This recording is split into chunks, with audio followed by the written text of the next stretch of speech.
recently got back from Costa Rica. We just produced 17 new pieces of content there, all of which center around a slew of different creepy crawlies, insects, arachnids, reptiles, amphibians. Did a cool episode at a macaw parrot sanctuary, which it's really pretty difficult to work with birds most of the time unless you're working with a specific research group that has the right permits and the right ability to interact, because you're not going to just go out there and randomly catch a bird. So we did this whole medical procedure with this parrot that had to be safely captured. And then we had to do like a blood draw to determine if it's a male or a female. I didn't know that you couldn't tell the sex of a parrot unless you drew its blood. And the thing you don't realize about macaws is they have these insanely huge beaks, and they're powerful enough to actually bite off a human finger. So the process of catching a parrot, and they're pretty sizable, was rather pretty nerve-wracking. So it was a cool episode. Very loud though. They're extremely squawky. So that was a bit difficult on the ears, but other than that, it was a great trip. They're beautiful animals. My dad actually got married in Costa Rica a couple of years ago, and we rented this house that kind of looked out over the water, and every single morning these two macaws would just fly down right in front of the house, down into the rainforest. It was awesome, man.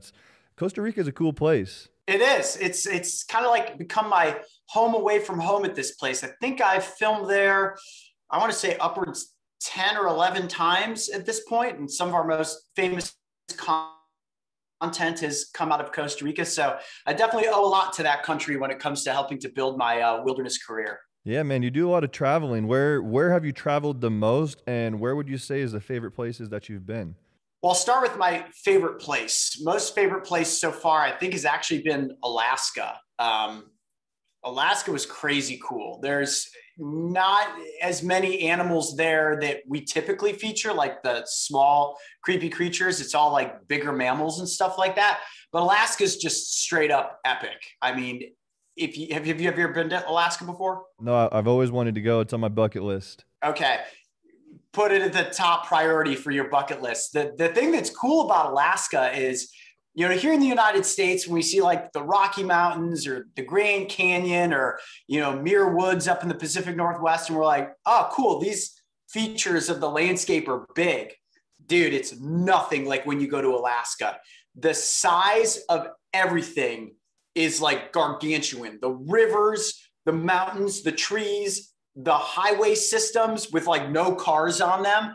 So it's crazy. When you get to Alaska, it really feels like you're on another planet. So I've only been once. I definitely want to go back there again at some point. And it's definitely a place you've got to check out if you can. Yeah, dude, I'll have to do like a pranking expedition up there or something, involve like nature into the prank somehow. I think that'd be a lot of fun. Yeah. The one thing I will say about Alaska is the people that I experienced strangely are not as friendly as some of the other places in the United States. Really? So I only mention that because if you go up there and do some of your content, you might get some pretty interesting reactions out of the unsuspecting people that will ultimately end up on camera, which could make for amazing prank videos.